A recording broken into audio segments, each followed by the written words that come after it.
Muy buenas tardes a todos. Les damos, señores, como siempre, la más cordial bienvenida al programa más controversial de la República Dominicana. Somos la escuela emocional de todas las tardes.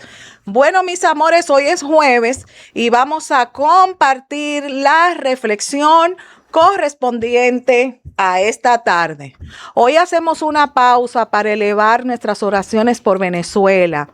Un minuto de silencio por las vidas afectadas, por las familias que atraviesan momentos de angustia y por todos aquellos que en medio de la adversidad luchan por mantenerse en pie. Que Dios derrame consuelo donde hay dolor, esperanza donde hay incertidumbre y fortaleza donde las fuerzas parecen agotarse. Dios tiene el control. Oremos por Venezuela, vamos a orar todos por Venezuela, unirnos en esta situación pues tan difícil, tan lamentable. Estamos en espera en los próximos minutos de recibir a una persona que es parte de mi familia, que está pues viviendo en Venezuela y va pues a compartir con nosotros lo que están pasando allá. Y realmente pues yo me uno mucho a esta situación. Tengo una tía, tengo primos, tengo personas muy conocidas que viven allá en Venezuela. Hay algunos que todavía no sabemos en qué condiciones están, pero sabemos que el Señor tiene el control de todo. Bueno, el día de hoy, mis amores, vamos a compartir con ustedes un mix de temas muy interesantes. Nos vamos al mundo de lo relacionado a por qué los jóvenes, los estudiantes abandonan las escuelas. El sistema es el problema para que los jóvenes abandonen las escuelas y lo relacionado al doble sismo que pues afecta o afectó a Venezuela en este preciso momento. Estaremos en contacto con alguien que es parte de mi familia, Pedrito, quien va a estar pues compartiendo más adelante con nosotros lo que están viviendo allá en Venezuela. Iniciamos formalmente con nuestros queridos colaboradores, amigos, Kelvin Espinal y también con nuestro querido Alberto Adames, ambos especialistas en la materia, en todo lo relacionado a lo que es lo educativo, y con ellos pues vamos a compartir este tema tan importante, tan complejo, porque es relacionado a la educación. Vamos a abrir pues esta Pandora, vamos a abrir tantas preguntas que se relacionan con este tema. ¿Por qué los jóvenes, los estudiantes abandonan la escuela?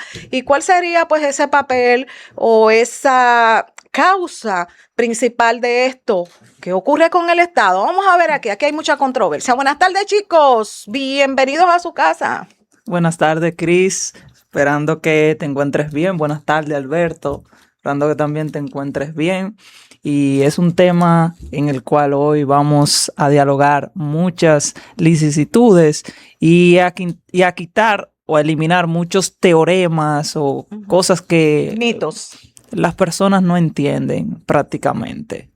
Sí, yo agradezco la oportunidad, Cris. Antes de entrar en materia, unirme, ¿no?, a ese dolor que expresabas al inicio. Es un asunto muy trágico. Desde aquí estaremos orando. Agradecemos a nuestras autoridades que enviaron ayuda. Sí. El gobierno también de allá de Venezuela, en la persona de Delcy Rodríguez, los reconoció. Y de verdad que estaremos orando, que es lo que podemos hacer para que haya la menor cantidad de pérdidas humanas posible. Amén, sí, Alberto, amén. Bueno, el día de hoy, como dijiste y como dice nuestro querido Kelvin, vamos a manejar un tema delicado, ¿verdad? Sí, primero, claro, que tenemos que hacerlo con muchas pixeladas cuando tratamos temas complejos, temas controversiales. Pero ustedes son especialistas ambos en lo relacionado a lo que es esa parte escolar y por ende entonces estamos en manos especializadas. La primera pregunta que me surge es la siguiente. ¿Cuáles son las causas desde el punto de vista de cada uno de ustedes? ¿Por qué los jóvenes abandonan la escuela? Bien, primero nosotros debemos de saber cuáles son esas causas. Discúlpame, Kelvin, que estamos aquí en planta, pero ya hemos recibido, gracias a Dios nos pudimos conectar con Pedrito, quien va pues a compartir con nosotros en este preciso momento cuál es la situación que se está viviendo en Venezuela. Pedrito, ¿cómo tú estás, hermano? Cuéntame. Sí, muy buenas tardes para todos. Dios le bendiga. Me alegro de escucharte.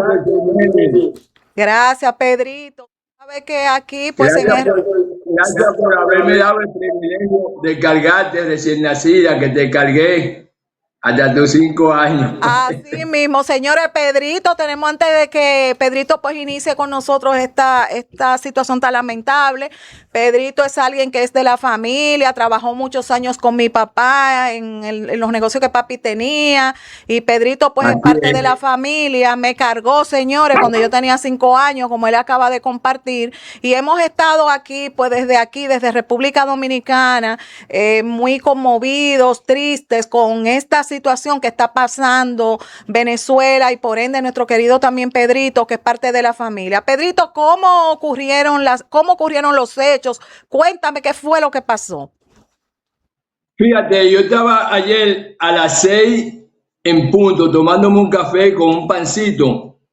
Ahí ya como a las 6:03 se siente no sentí mareo, sino la vibración en la mesa donde estoy sentado. Me paro, busco a mi esposa hacia ese pasillo que está a mi espalda y agarro 2 animalitos, dos cachorros que tengo, 2 perros, y la única alternativa que tuve que meterme al baño. Tenía otra en ese momento, porque se movía el apartamento, se movía de extremo a extremo, así como un barco en alta mar. Enfrente, de los edificios de enfrente, había uno que yo sentía que se iba a caer. Fue muy duro, empecé a llorar y a ponerme muy nervioso, pero con ese dominio propio, porque escrito está en 2 Timoteo 1:7, que Dios no nos ha dado espíritu de cobardía, sino de amor, poder y dominio propio. Eso tuve yo que ponerlo en manifiesto en ese momento. Entonces, cuando me paro en el balcón, elevo una oración, unos 50 segundos, que es cuando se calma el sismo. Desenchufo todos los artefactos eléctricos y bajé mis escaleras, ya que son 6 pisos. Bajé mis escaleras con los animales, todo el personal, toda la ciudadanía de la urbanización, nos fuimos a una cancha de baloncesto, de basquetbol. Allí estuvimos como 3.000 o 2.000 personas, sin luz, sin ningún tipo de comunicación. Y de repente me llegaban algunos mensajes de la familia y esperábamos, era las 9 de la noche, las 10, llegó la luz, gracias a Dios, nadie quería subir, subimos algunos hacia nuestros apartamentos, pero la mayoría, un 30% aproximadamente, amanecieron afuera, en la cancha, en la placita, bajaron frazada, bajaron cobija, y ya en la mañana, en la madrugada, empezamos a recibir la noticia de que ya había 164 muertos más 990 heridos había. Y entonces se supo que una ciudad, así como decir Boca Chica, Juan Dolio, vía Punta Cana, aquí le llaman La Guaira, que es una playera, y es una zona donde llegan todos los barcos y están los aeropuertos, el aeropuerto internacional Simón Bolívar, donde vamos todos. Hay uno que es nacional, que es el aeropuerto de Maiquetía. Todo eso vibró fuertemente, hubo derrumbe, hubo heridos, y al final de esa zona de La Guaira, como decir, llegar allá a donde está la Virgen de la Altagracia, Higüey, que es la punta, que le llaman Caraballera. Eso fue edificio en el suelo rodando. Y en pleno centro, en algunos lugares, habían edificios partidos en 2. Y lugares llanos también estaban afectados aquí en la zona donde yo vivo. Y eso ha sido terrible. Algo parecido sucedió hace 59 años. Wow. En el año 1975, bastante parecido. O sea que la situación que está pasando, que está atravesando Venezuela es a nivel nacional, pero la parte más afectada es como quien va para, como que tú vayas para Boca Chica y llega a Tigüey, toda esa zona de Boca Chica hacia allá, el aeropuerto, entonces así estamos aquí en este momento. Y otras ciudades como Valencia, Carabobo, otro más,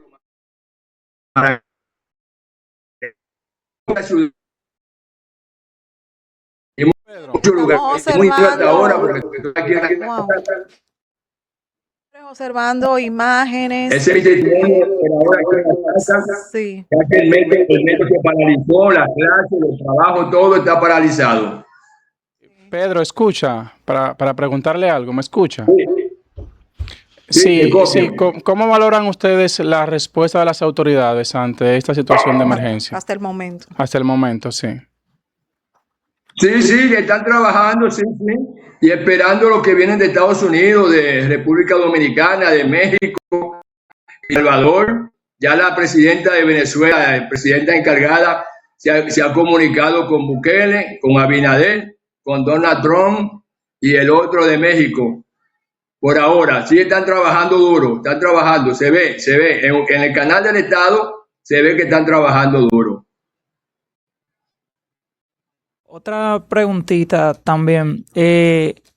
Yo sé que fue un momento de tensión anoche y todo eso, pero en el día de hoy, ¿qué medidas ustedes han tomado como sociedad? ¿Qué están haciendo en el día de hoy para poder contrarrestar lo que ha sucedido? Bueno, fíjate tú, en la zona de nosotros han habido una pequeña reliquia, pero no ha sido impactante, sino algunos pedacitos aledaños a la zona donde yo estoy. Pero sí estamos a la expectativa, los ascensores no están funcionando, todos estamos pendientes de los locales comerciales que están en la zona, farmacias, negocios normales, panadería, están abiertos. Exactamente, hay un colegio que tenemos al lado que no hubo clase hoy, pero estamos ojo a visor. Réplicas, cuéntame cuéntame sobre esto, Pedro. Han habido muchas réplicas, ¿cómo fue el segundo movimiento, etcétera? El primer movimiento fue a las 6 y el segundo ahí mismo 7.1. Y ya después de las 10 de la noche, 4 horas después, han habido como 7 réplicas a las 9 de la mañana de hoy.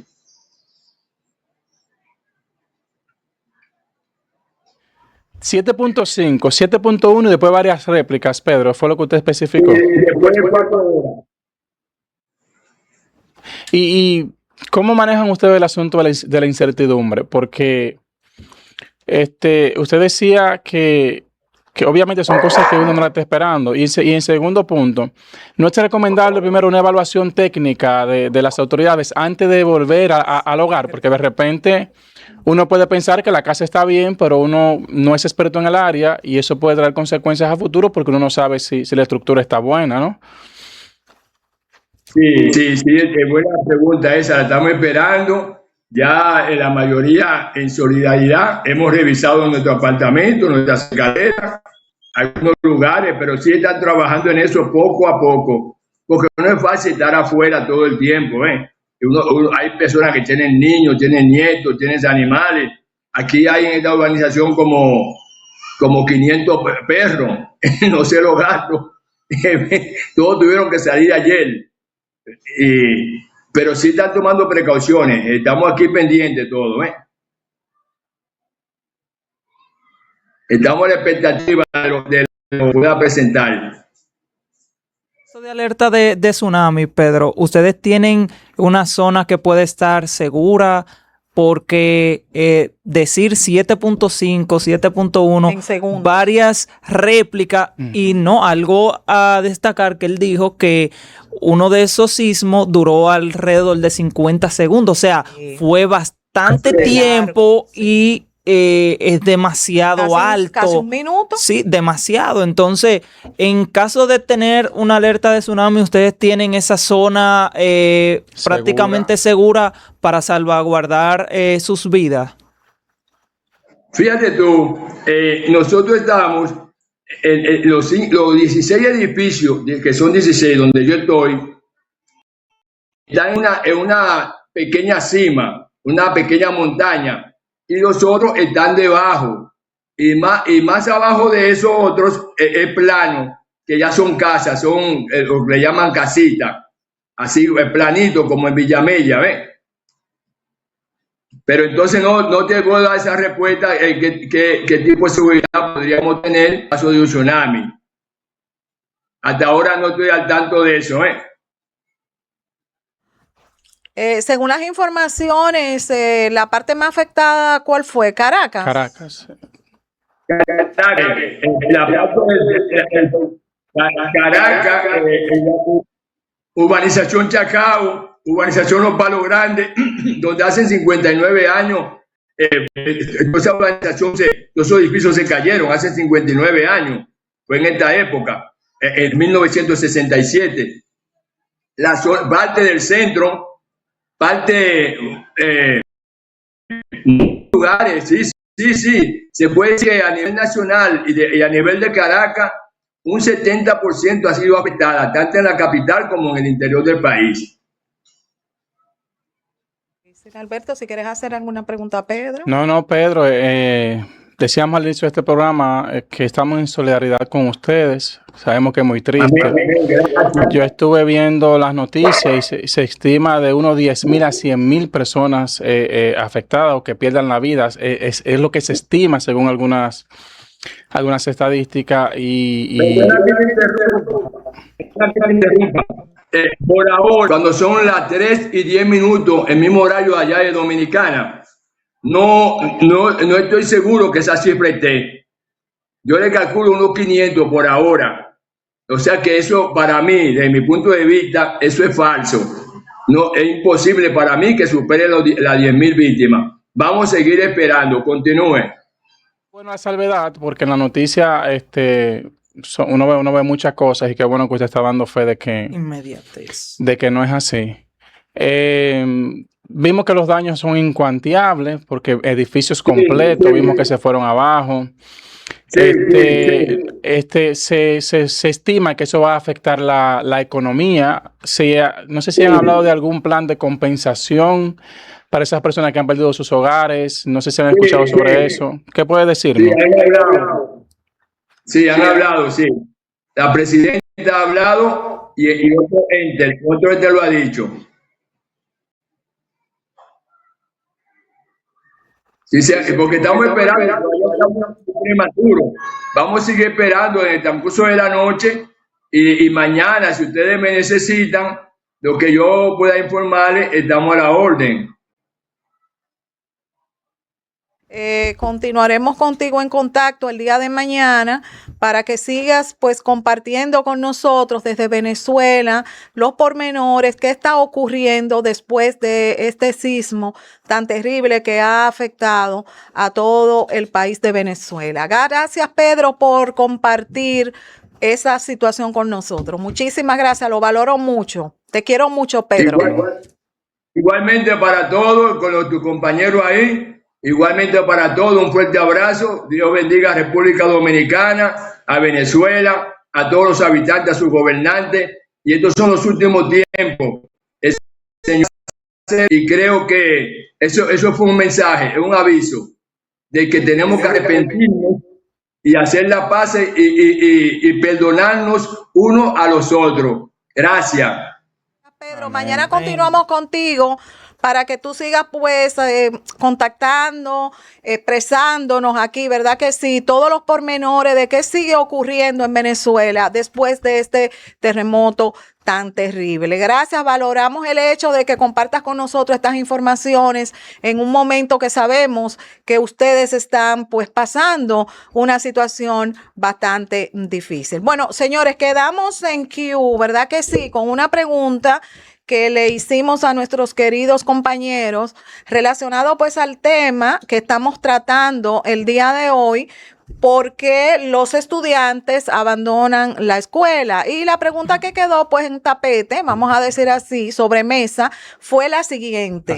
Desde el punto de vista de cada uno de ustedes, ¿cuáles son esas causas? ¿Por qué razones los estudiantes abandonan las escuelas? Adelante, Kelvin. Bien, los estudiantes hoy en día abandonan las escuelas por múltiples factores. Número uno, la inmediatez que está hoy en día, dígase en las redes sociales. Los jóvenes entienden, y voy a hablar por experiencia propia, los jóvenes entienden de que como hay una persona que está ganando dinero haciendo algún tipo de música que tal vez no beneficia a una sociedad o haciendo algún tipo de contenido, ellos entienden que también deben de hacer eso.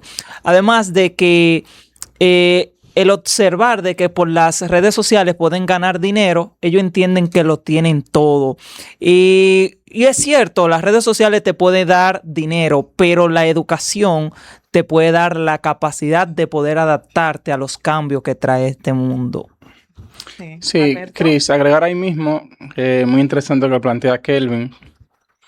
Hay una investigación, un análisis que se hace por el IDEC, que es una iniciativa para medir la calidad de la educación en República Dominicana. Y ellos hicieron una investigación que partió desde el año 2017 hasta el año 2025. Ellos evaluaron aproximadamente a 162,000 jóvenes, de los cuales 52,000 y algo se vieron motivados a desertar escolarmente, gracias a motivarse por la deserción escolar. Es importante agregar, este dato es un dato alarmante. ¿Por qué? Porque la mayoría son jóvenes y adolescentes. ¿Qué implica esto? Que nuestros jóvenes y nuestros adolescentes se están viendo tentados a abandonar la educación primaria y secundaria, especialmente en edades entre 12, 15, antes de cumplir la mayoría de edad. Kelvin planteaba algo muy interesante y también se entiende como un cambio de modelo económico de éxito. Anteriormente se percibía como el éxito ser un abogado excelente en la comunidad o en el sector donde tú vivías, ser un médico de renombre, ser un cirujano, pilotar un avión, ir a la universidad, venir con un título, honrar a tus padres con ese título. Pero hoy día, Chris, es como algo efímero. Hoy día la mentalidad del joven que se está yendo a la escuela, que son aproximadamente 52,000, de los cuales el 40% de estos son hombres, de los cuales la mayoría en estos son personas que están en sobreedad, que son puntos que lo vamos a analizar un poquito más para adelante. Hoy día, comprarse un teléfono con acceso a internet, abrir una cuenta de OnlyFans, le da igual. Hoy día, un grupo de jóvenes agarrar y comprar computadoras y conseguirse una persona que esté chipeando, en otras palabras, en cosas ilícitas, y que consiga un carro en 2 o 3 días, que consiga un vehículo, una casa en un par de años. Chris, hoy día se está valorando más conseguir cosas materiales sin importar el método, el medio, la forma, que una educación formada en principios éticos y valores que verdaderamente le sirvan al ser humano para aportar de manera positiva a la sociedad. Y eso hay que tomarlo con pinzas, perdón que me extienda. No, está bien. Porque, y yo sé que Kelvin va a enfatizar en eso un poquito más adelante, si conocemos las causas, y eso lo hablamos fuera del aire, Kelvin y yo, si conocemos las causas, entonces, ¿de quién es la responsabilidad? Ay. ¿De quién es la responsabilidad?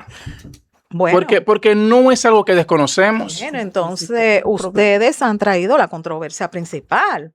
¿Quién es el responsable? Que responda aquel. El sistema. ¿Por qué el sistema? Bien, miren, primero vamos a desglosar lo que dice el biólogo austriaco Ludwig Butterfly, que definió el sistema como un conjunto de elementos que interactúan entre sí y que son interdependientes. O sea, la definición dice que el culpable no es el Ministerio de Educación. El culpable no es Luis Miguel de Camps. El culpable no es nuestro querido presidente Luis Abinader. Los culpables de toda esta situación, de toda esta inmediatez, somos todos nosotros. ¿Por qué? Porque el sistema no es un edificio que se puede construir. El sistema somos tú y yo. ¿Por qué? Porque dice que es un conjunto de elementos que interactúan entre sí. Y me van a decir, ¿cuáles son esos elementos? Bien, esos elementos son padres, son maestros, son ministerios de educación, dígase los distritos escolares. Y en el momento que falla uno de esos elementos, el joven deserta de las aulas. Dígase, un entorno social, vamos a suponer Villajuana, la 42, un entorno social que no es tan afable, como se dice hoy en día, y los jóvenes están viendo que hay un coro, que hay un junte, una cosa. Los jóvenes no están en estudiar porque a nivel social ese factor, ese elemento está faltando y ellos no se ven motivados a querer estar dentro de las aulas. Al principio comenzaste controversial. Sí, pero Al final te metiste debajo de la cama. Y después yo no sé qué pasó. Debajo de la cama. Claro, debajo del colchón. Y después no sé qué fue lo que pasó. Porque bien, escúcheme. Yo escuché a este jovencito que es muy preparado, que dijo al principio, no es culpable fulano de tal. No es culpable fulano de tal. No es culpable fulano de tal. Es culpable el sistema. El sistema es esto y esto. Pero después, cuando se me mete debajo del colchón, vuelve de nuevo y me culpa a todo el mundo. Entonces, Vamos a ver qué es lo que está, qué controversia que está ocurriendo aquí, porque desde mi punto de vista, todos son culpables. Pero eso fue lo que dijo Kelvin. Pero al principio dijo otra cosa. No. No, usted dijo eso. Sí. Perdón. Usted dijo no es culpable. El que cambia Sí, culpable. sí, sí. A ver, no es culpable. Perdón. Lo que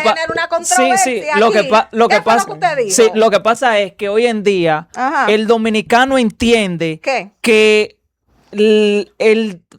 vamos a decir que la falla del sistema educativo vienen de esas dos personas. La falla del sistema educativo no vienen de esas dos personas, es del sistema que lo compone, y el sistema no son ellos, no es el Ministerio de Educación, somos todos nosotros. Y un 42% de jóvenes que estén desertando de las aulas, para mí dice mucho que yo estoy haciendo como sociedad para que ese joven no esté en la delincuencia, para que ese joven esté en las aulas. O sea, cuando nosotros decimos que todos somos culpables, es porque nosotros como sociedad también tenemos que motivar. En los tiempos de antes se estudiaba porque el padre lo obligaba y le decía, tú tienes que ser mejor persona, pero el vecino también que estaba ahí y observaba que usted no iba a la escuela, también le daba su fuetazo. Espérate. Perdón. Espérate. Perdón. Pasa controversial aquí esto está difícil esta tarde. O sea que por los fuetazos era que estudiaban. No exactamente por los fuetazos, sino más bien porque en el tiempo de antes se corregía al joven de esa forma. Ya hoy en día dicen no, porque al joven hay que hablar con él. Específicamente hay que hablar con él, hay que orientarlo, y hay muchas cosas que han ido cambiando al pasar los tiempos, pero vemos que los padres no están enfocados en que los muchachos estudien, ¿cómo? sino más bien en que ven la escuela como si fuera algún tipo de cuido, como si eso es un tiempo, como que, mira, mijo, yo estoy estudiando y en vacaciones se vuelven locos en vacaciones. Sí, pero, no saben qué hacer. Sí, pero no saben qué hacer. Algunos, tú tienes que decir, no todo, porque generalizar, tú sabes, muchos quizás lo ven como para formación, educación, aunque otros, tú sabes, lo ven como lo que tú acabaste de decir. Claro. Yo lo veo así. Entonces, este muchacho ha traído un lío. Comenzamos, pero con más controversia que el carajo en yo quiero agregar un poquito lo que está planteando Kelvin. Kelvin el controversial. Mira, sí, Kelvin dice que la culpa no es del Estado, que no es del presidente, que no es del director, del ministro de Educación, de Miguel de Camps. Si yo fuese a dividirlo por porcentaje, ¿Qué tú harías? Yo le diera un 70% al Estado Dominicano, Exactamente. aunque sea controversial, porque Kelvin va a decir la mayor responsabilidad de los padres, no del Estado, pero yo voy a responder a eso. Yo le Porque vamos a daría, entrar en un tema importante, tú y yo le yo. daría un 20% a los padres y un 10% a los maestros de escuelas. Y yo lo voy a justificar mi Tu distribución. distribución. Chris Mailey, se la está poniendo muy fácil el Estado a los papás hoy día. Con los impuestos que tú pagas, con lo que paga Kelvin, con lo que pago yo, estamos subvencionando tandas extendidas. Un papá que ve el centro muchas veces, no todos, como un cuido. Está más extendida, donde se le da uniformidad, donde se le da comida, donde hay un personal que le da también talleres, cursos técnicos especializados, donde se le permite durar hasta las 4 de la tarde, Chris, y se exige como un derecho, aunque es un derecho a la educación, pero un derecho que no está siendo valorado. ¿Por qué tú Te voy a dices explicar por qué. que no está siendo valorado? Porque la mayoría de los estudiantes, la mayoría, Chris, no valora lo que es supuestamente gratuito, lo que pagamos tú y Kelvin y yo con nuestros impuestos. ¿Tú sabes qué pasa? Van a hacer chelcha a la escuela la mayoría. La mayoría se va de la escuela. La mayoría va a perjudicar a los maestros que están en la escuela. La mayoría de los papás no se comprometen con la formación educativa de sus hijos que están en la escuela, Chris Melio.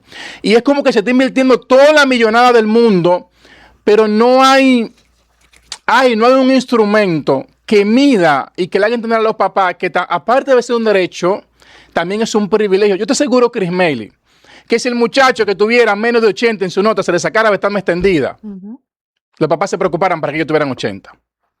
Mejorara la Y mejorara la educación. Que si el muchacho que tiene ausentismo y que falta 3 veces a la semana, al papá se le quitara la tarjeta de solidaridad del gobierno, el papá se preocupara porque ese muchacho no faltara a la escuela.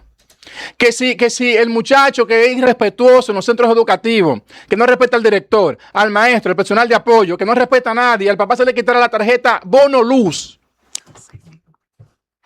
Ese papá hiciera todo lo posible para que ese muchacho estuviese bien formado, bien adecuado ahí en el centro y que tuviera una conducta intachable. Totalmente de acuerdo contigo. Voy con los papás ahora.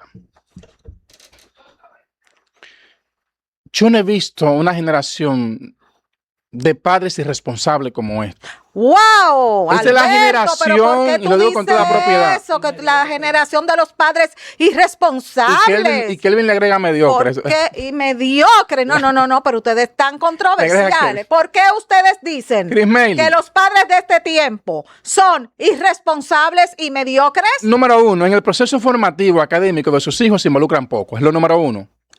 Aún para la entrega de nota no van. Para reuniones no van. Y cuando el niño llega con una calificación bajita a la casa, van a pelear al colegio. No, quieren ser maestros. ¿Quieren ser maestros? Quieren poner las calificaciones. No ayudan con las tareas. No van a los encuentros. No trabajan la conducta de sus hijos. No hacen actos de presencia. No hay cosa que forme más correctamente que el padre estando presente en la vida de su hijo. Y eso está faltando mucho en las escuelas. Los profesores. La mayoría de los maestros hoy, públicos y privados, ven la educación más que algo para formar individuos a un futuro. Es una chequera que ven. Hay maestros que se le importa por un dolor de cabeza faltar 3 días a la escuela. Obviamente hay muchos responsables. Hay maestros que no se le importa tomar 3 y 4 licencias, aún pudiendo ir a los centros educativos. Y yo no estoy diciendo que se lo ganan fácil. Por cualquier cosa suspenden clase. Muchos centros educativos y muchos maestros. Bueno, y la ADP, aunque ha conseguido muchas cosas para los maestros, le ha hecho un daño a esta sociedad que uno no se imagina. Porque a veces yo no sé si abogan por los derechos de los niños, niñas y adolescentes o por los privilegios económicos o financieros de los maestros de los centros educativos. Porque debería haber un equilibrio. Sí. Alberto, tú eres psicólogo escolar. Y clínico. No, pero vamos, como Ok, estamos vamos a tratando, sabemos que eres clínico, pero como estamos tratando este punto hoy a nivel escolar, tú eres psicólogo escolar y también eres psicólogo clínico. Desde esa experiencia que tú tienes en esas áreas, ¿cuáles son las situaciones más frecuentes que ocurren en las escuelas? ¿Qué tú más ves que se repite como más? ¿Y cómo ves la posición de los padres? Mira, fuera de cualquier tipo de condición del neurodesarrollo, que no es a Exacto. eso que nos estamos refiriendo, Sí. Hay dos patologías que están haciendo acto de presencia de una forma sorprendente. Sí, Trastorno negativista desafiante, número 1, y trastorno de conducta. sí. El negativista desafiante es un individuo, es un jovencito, Cris, que no sigue normas, no sigue reglas, que irrespeta. ¿Aprendido por quién? No, eso se aprende en el sistema, eso con la figura primaria de apoyo, porque donde no hay límites, obviamente van a estar presentes ese tipo de Háblelo conducta. claro, aprendido en el hogar o en el entorno social. Ay, pero tú estás, Kelvin, tú Nos estás, revolteamos. tú estás Claro. revolteado hoy. Claro, ¿Aprendido no, a dónde? no, en el hogar o en su entorno social. No hay otro ámbito. Lo que pasa es, Cris, que Pero no incide hasta cierto punto factores como la pobreza. Claro, también ¿no? De eso puede. vamos a hablar. Sí. Exacto. No de tener eso vamos- no, de eso oportunidades vamos a te hablar. puede llevar a sentirte eso mismo, en contra del sistema, en quizás hacer cosas fuera de ley, Sí, por por conseguir supuesto. dinero, y Obviamente, también al mismo tiempo te puede llevar pero- a abandonar pero- la escuela, pero- esa situación, de eso la vamos a pobreza. Ahora mismo, Cris, lo que quiero aclarar o lo que me llena de impotencia Ok. es ver personas tan partidarias o personas mediocres que le echan la culpa a un gobierno. O sea, el gobierno ha hecho prácticamente todo para que los estudiantes tengan una mejor educación. Cuando yo estudiaba, yo tenía que parar una bola, que alguien me llevara donde yo estudiaba más de 8 kilómetros. Y yo terminé en el 2020. Yo no estoy hablando de los años 1900. Yo 24 años que voy a cumplir el mes que viene. O sea, yo no le estoy hablando a un joven de que yo vengo de aquellos 90, años. del 90, no. Es que cuando usted quiere, usted puede. Sea pobreza, sea lo que sea, usted puede. Simple y llanamente, usted tiene que decir, yo voy a estudiar. Y es cierto, tal vez muchos le han comentado a los muchachos, pero es que los estudios no me garantizan el éxito, pero con los estudios te abren más oportunidades. Con los estudios tú puedes ser una mejor persona. Con los estudios tú puedes incluso ser la persona que tú quieras ser. Y entonces me cura algo, Alberto, que aquellas personas que orientan a esos jóvenes dicen que no, porque lo importante es ganar dinero, porque tú estudiando no ganas dinero, pero ellos son los principales, lo primero, que te venden un curso de cómo ganar dinero. Entonces, es una incongruencia. Tú me dices que no me eduque, pero tú me quieres vender algo que va dentro de la educación. Pero eso es algo ilógico, irracional. Alberto, una preguntita para ti. Para terminar la pregunta que me hiciste ahorita. Sí, pero déjame hacerte Ok, esa dale. para que no se me vaya la guagua, porque ahí tenemos la guagua un poquito Sí. revolteada. Ven reversa. Estamos en reversa hoy. Dime. Ok. Desde tu punto de vista, ¿consideras tú que los jóvenes dejan o abandonan la escuela por el hecho de que no les interesa o porque el sistema le falla? Es multicausal. Sí, si te digo a ti que es por una sola razón, no haría sentido. Una de las causas, como tú preguntabas las causas ahorita, es la desmotivación. Mira el siguiente cuadro. Tú vas a una escuela, tú tienes el maestro que siempre te pone a copiar un dictado, que siempre te pone a hacer la misma exposición, que siempre te saca recreo a la misma hora, que no es creativo, que no es dinámico, que no se involucra, que no hace cosas diferentes. O sea, es como si tú supieras qué tú harías si tú vas al cine 100 veces yendo a ver la misma película. Te cansa Monótono. Que tú te vas a monotonía. cansar. la rutina. Tú te vas a cansar. Entonces, en el sentido de por falta de motivación, muchas veces, obviamente, la motivación puede ser intrínseca o extrínseca, interno o externo, obviamente. Ujú. Ujú. Pero que si esa persona está desmotivada, no sea por un factor del ambiente académico o escolar, sino que sea por alguna situación emocional que él tenga, que deba ser trabajada. Eso es lo número uno. Cuando hablamos del sistema, lo explicábamos. Cris, el sistema muchas veces le facilita tanto las cosas. Señores, transporte escolar. Yo nunca vi eso. Chris Mailey.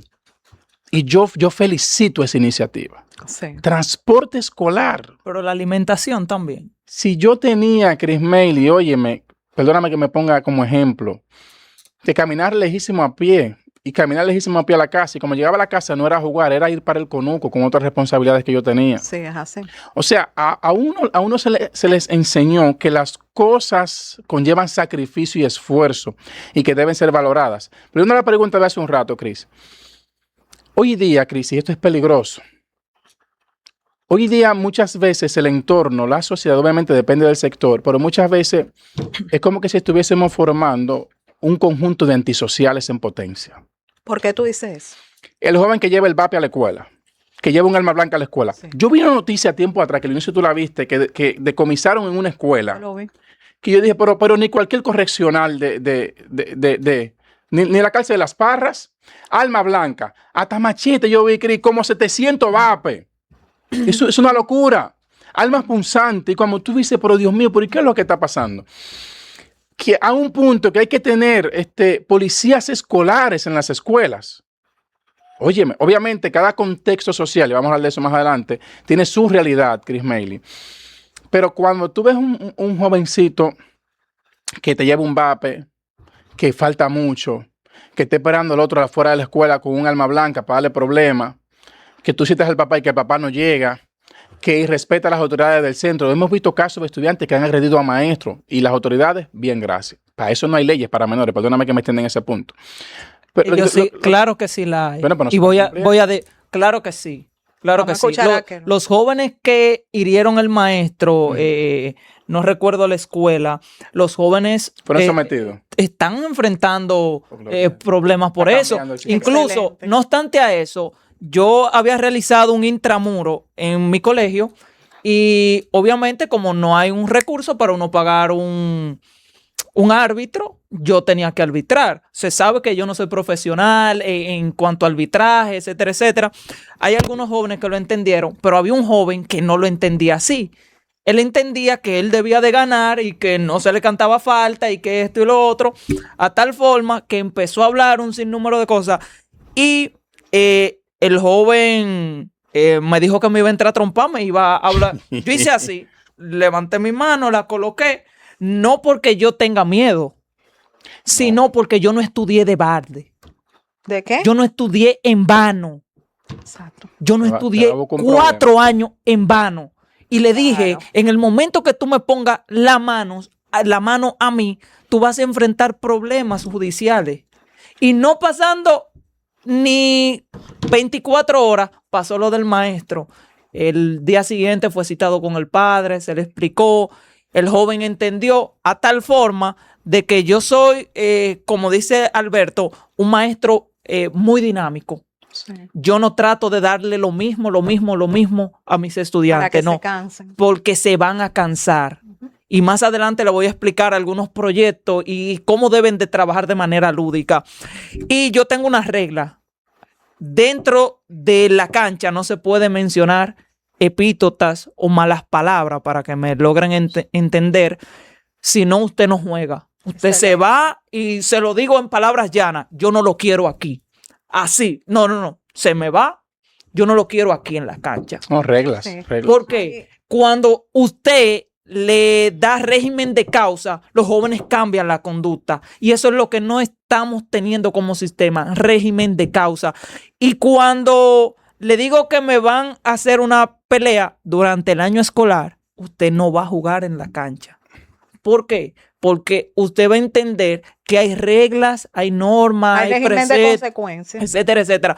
Y cuando yo veo un joven que está en el superior de baloncesto y tiene una disciplina intachable, y yo sé que es uno de los jóvenes que ha pasado por mi mano, yo me siento orgulloso. ¿Por qué me siento orgulloso? Porque él aprendió. Y yo le digo, si te cometen falta y quieren pelear contigo, ponga su mano aquí, llame, profesor, algo va a pasar de que a él lo van a expulsar y usted va a continuar en el partido. A tal forma de que no se vea ese irrespeto que usted está cometiendo. Pero sí hay régimen de causa hoy en día con Consecuencias, esa claro. parte. Sí, hay una parte, Alberto, que quiero que seas tú que compartas con nosotros, y es lo relacionado a si hay asuntos que impactaron de manera contundente a un estudiante, ejemplo, bullying, que hacen que no quiera volver más a la escuela. Sí, mira, ¿Cómo impacta esto? sí, claro. Mira, causas, mencionábamos al inicio. El bullying, problemas socioeconómicos. Hay niños que viven en hogares donde prima el maltrato, la violencia física, emocional, psicológica. Hay niños que han sido también objeto de abuso. Sí. Hay niños que están en sobreedad y que ellos entienden que no encajan y por eso se van de las escuelas. Pero el tema que nos ocupa, aunque citemos los demás un poquito más adelante, Chris, el bullying afecta directamente la parte emocional del individuo. Afecta específicamente lo que es la propia percepción, y si afecta la propia percepción, afecta la autoestima. De repente, esas mentiras que dicen los demás, esa forma despectiva en la que se burlan, el individuo empieza a internalizarla. Y eso crea un diálogo interno autodestructivo, que es esa conversación que tenemos con nosotros mismos. De repente ese individuo empieza a creer que no sirve para nada, que es un inútil, que es gordo, que es feo, que es pequeño, que sus padres no lo quieren. Y cuando eso inicia a trabajar ahí, muy probablemente ese individuo debute en trastorno del estado de ánimo. ¿Qué implica eso? Va a tener un individuo que es depresivo, un individuo que es ansioso, Sí. un individuo que es reactivo, un individuo que es violento, porque se puede manifestar de múltiples formas. Y en esencia, consecuencia, obviamente, violencia manifiesta, problemas de autoestima, problemas depresivos y lo que he mencionado previamente. ¿Se puede evitar el bullying? Sí. Yo soy un psicólogo escolar practicante, yo lo ejerzo. Y yo tengo una norma en mi escuela. Aquí está totalmente prohibido el bullying. El bullying para mí es más peligroso, más complicado, más agresivo que la violencia física. ¿Por qué? Cris, ¿por qué es que trabaja la psiquis del ser humano? Lo físico quizás pasó en el momento. Alguien te agredió, tú te defendiste, tú lo agrediste. No es que no se le preste atención. Pero cuando alguien está siendo violentado cognitivamente, emocionalmente, yo no sé qué está pasando por tu cabeza. Y si pasan pensamientos autolesivos, Sí. si pasan ideas de daño, si de repente ese Suicidio. jovencito inicia a planificar cómo suicidarse, que en esencia muchas veces pasa. Sí. Entonces, ¿por qué es este asunto? No hay que ponerlo simple, porque de repente un profesor puede decir, no, es un niño que le está poniendo nombre a otro niño y ya. No se trata de eso. Quien piensa que alguien le ponga sobrenombre a otros estudiantes y que se quedó ahí es un ignorante en la materia, porque no está viendo que en un corto plazo o a largo plazo eso va a tener consecuencias emocionales garrafales que no son cuantificables y que no son medibles en el tiempo. Entonces, en esencia, para terminar de responder a tu pregunta, el bullying causa daños que son inmedibles. Kelvin, si tú tuvieras una varita mágica en este preciso momento, ¿qué cambios tú harías? El ministro de Educación, no. No, mire, líder. No. ¿Qué tú harías? Bien, mamá? mire, número uno, trabajar de manera lúdica con los estudiantes. Sí, claro. El que trabaja de manera lúdica no se va a ver hostigado en su trabajo, sino más bien que su trabajo lo va a ver como una diversión. Y implementar esta parte de manera lúdica en las escuelas me ha funcionado bastante. Trabajar específicamente con la metodología STEAM que implementó el Ministerio de Educación. Si hay algo que agradecer, yo digo que es introducir la metodología STEAM dentro de las escuelas. Y esa metodología se activa, que son donde los estudiantes son los responsables o los partícipes de su propio aprendizaje. Yo soy el guía.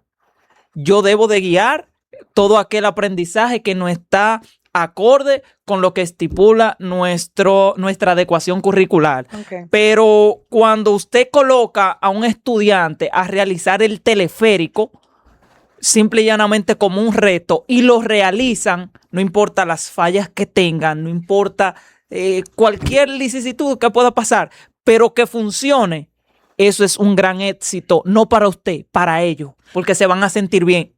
Y le pongo el ejemplo del teleférico porque lo implementé. Y los jóvenes se vio tan afable el resultado que obtuvieron, claro, y colocar que con materiales del medio realizaran ciertas actividades, ciertos materiales deportivos, que con un casco de construcción, tubo de PVC, realizar lo que es el equipo de receptoría en béisbol. Yo quedé totalmente maravillado con las capacidades que esos jóvenes tienen, pero que a veces no sabemos explotarla. No es que los jóvenes están falta de talento hoy en día, no es que los jóvenes estén falta de oportunidad, es que nosotros como sociedad debemos de exigirle que ellos den lo mejor. Pero aquí hay un tema, que muchas veces queremos exigirle a los jóvenes que sean responsables, donde nosotros como adultos no estamos siendo verdaderamente responsables con esta causa. La educación no es una responsabilidad del ministerio. no es una responsabilidad de Abinader, no es una responsabilidad suya, Cris, ni de Alberto, ni mía. Es una responsabilidad de todo. Y cuando todos entendamos que la educación no depende ni de ti ni de mí, sino más bien de todo, nosotros como país vamos a mejorar. ¿Por qué los chinos son tan Bueno, impresionantes? excelente. Porque son unidos. Sí, Si eso es nosotros verdad. no trabajamos unidos, nosotros nunca vamos a tener resultados. Eso es Y verdad. todo lo que implementa algún tipo de ministerio, nosotros queremos verlo mal. Y agregar Alberto. ahí mismo, Cris, discúlpame que interrumpa. Mira, qué bueno que Kelvin plantea eso, porque el Estado, obviamente, en la persona de Luis Miguel de Camps, está haciendo esfuerzo. Muy bueno. Mira, están haciendo esfuerzo, Cris. Y esperamos que a un corto plazo, a largo plazo, se vean los resultados de ese esfuerzo, pero como plantea Kelvin. El Estado puede invertir el presupuesto nacional en educación. Y si nosotros no nos involucramos, si no nos hacemos parte, si no aportamos, porque nos gusta criticar mucho, los criticamos todo, y si no se mide, si no se cuantifica, Cris, vamos a estar en lo mismo. Es un asunto de todos. ¿Qué es más importante, terminar la escuela o las habilidades para la vida? Ay, Contesta tú. yo, pero claro, Claro que eres tú que vas a contestar. habilidades para la vida. Pero Es que, mira, di que contesta tú. es que sin habilidades para la vida tú no puedes terminar Tú vas a exitosamente contestar la- también, Mira, yo Capulli. pienso que sin habilidades para la vida tú muy difícilmente vas a terminar la escuela, Chris Melly. Sí, porque Ah. te voy a dar con la 2 porque fue al cuello que me tiraste. Ajá. Yo pienso que sin habilidades para la vida Ajá. es difícil que tú puedas terminar correctamente la escuela. Sin esas habilidades blandas, Sí. sin esas habilidades de cortesía, de respeto, de empatía, Chris Melly, de responsabilidad, de deseo de pertenecer, Chris, muy difícilmente tú termines cualquier cosa que tú emprendas. Entonces, qué bonito como tú ves un estudiante que esté enfocado, que es cortés, que sigue instrucciones, que está desarrollando esas habilidades que le permiten socializar correctamente, con su entorno, con sus compañeros, con la sociedad a la que pertenece. Entonces yo pienso que debe ser una combinación de ambos. Ahora te tiro yo al cuello, responde la misma pregunta. La escuela forma y te da habilidades. Ah, o sea que Más hay una de la que tú- controversia. más de la que tú Tú te obtienes. escuchando. Uno dijo una cosa y otro dijo otra. Entonces Dale. yo voy a decir lo siguiente, porque como esto es un debate, Alberto dijo las habilidades para la vida. Ajá. Kelvin dice la escuela y yo voy a decir que ambas. Perfecto. Sí, un equilibrio, claro. Ok. Claro, claro, te conviene también. ¿Verdad que sí? Decídete por una, tiguerona. ¿Qué? Decídete por una. No, ambas. Sí, ¿por qué bueno. no puedes elegir a nosotros entre una y otra? Si sí es bueno. No, ambas, que hay que tener equilibrio, tú sabes cómo es. Hay algo que me llama la atención en este tema pues tan complejo. Cuando se estudia ya con edades avanzadas, háblanme sobre eso. Mira, del 50, bueno, al principio mencionábamos que una investigación para evaluar la calidad de la educación, ¿no? Que se llevó del 2017 al 2025, dio como resultado que de 162,000 evaluados, 52,000 y algo se fueron de las escuelas. Y hay un gran porcentaje que está en sobreedad. ¿Qué es lo que pasa con la persona sobreedad? Cuando hablamos de sobreedad, habría que ver cuáles son las razones por las cuales esa persona está en sobreedad en un grado académico. Hay padres que lo ponen tarde en las escuelas. Ujú. Y el sistema de ahora que tenemos tiene una edad para cada curso. No es igual que antes, que la persona venía con tantos años, no, póngalo en tercero o en cuarto. No funciona así. El CIGER, que es un sistema que tiene el Ministerio de Educación, que él maneja un poquito más que yo esa parte, pone en cada curso un estudiante por la edad que tiene. Ese es el primer punto. Segundo punto, cuando hay necesidades educativas especiales o específicas que no son trabajadas y que el niño repite académicamente y se va atrasando, llega un punto en que si ese ciclo se repite, puede estar en sobreedad para el curso en el cual él debería estar. ¿Qué significa esto? Y ojo, para los psicólogos y maestros, especialmente de inicial y primaria.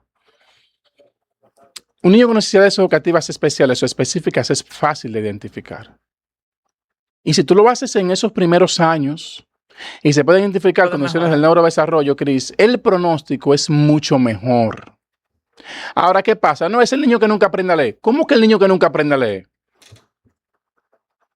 Porque es el niño que no aprende a leer. Si ya pasó los 5 años, ya no podemos decir que es retraso global del desarrollo. Si ya llegó a tercero, que es donde concluye el proceso de alfabetización, ¿cómo es que es un niño que no aprendió a leer? Porque sí, no, hay que citar a los padres, hay que hacer evaluaciones, hay que ver si no escucha bien, si no ve bien y es que siempre lo sientan en la parte de atrás, hay que ver si tiene alguna condición de neurodesarrollo, hay que mandarlo donde un especialista que tenga que ver con el aprendizaje, hay que hacer todo. Entonces cuando se identifica la causa y se trabaja la causa, el niño normalmente avanza. Pero si no tomamos en cuenta lo que estamos planteando aquí, obviamente que no va a avanzar. Y corroborando un poquito con lo que dice Alberto, ya hoy en día es muy difícil que cualquier joven logre reprobar en las escuelas. Exacto. Porque ya hemos implementado algo tan bueno que el joven que no quiera tener una oportunidad, vamos a decir, educativa, es porque no quiere. Sí, hay prácticamente. Porque te dan el periodo 1, luego viene una recuperación y así sucesivamente empiezan los periodos. Ya al final viene completivo, sí, viene extraordinario, viene especial y por si acaso te dan otra oportunidad. O sea, que hay muchas oportunidades hoy en día para que usted pueda estudiar. Alberto, Kelvin, ¿consideran ustedes que un título garantiza el éxito? No. No. ¡No! ¿Por qué? Claro que no. ¿Por qué? ¿Por qué no? ¿Por qué no? ¿Por qué no? Pero ¿por qué no? Pero espérate, usted está muy controversial. ¿Por qué no? Es que un título no es. Es que es una pregunta como tan simple. ¿Simple? Que cuesta como responderla. Mira.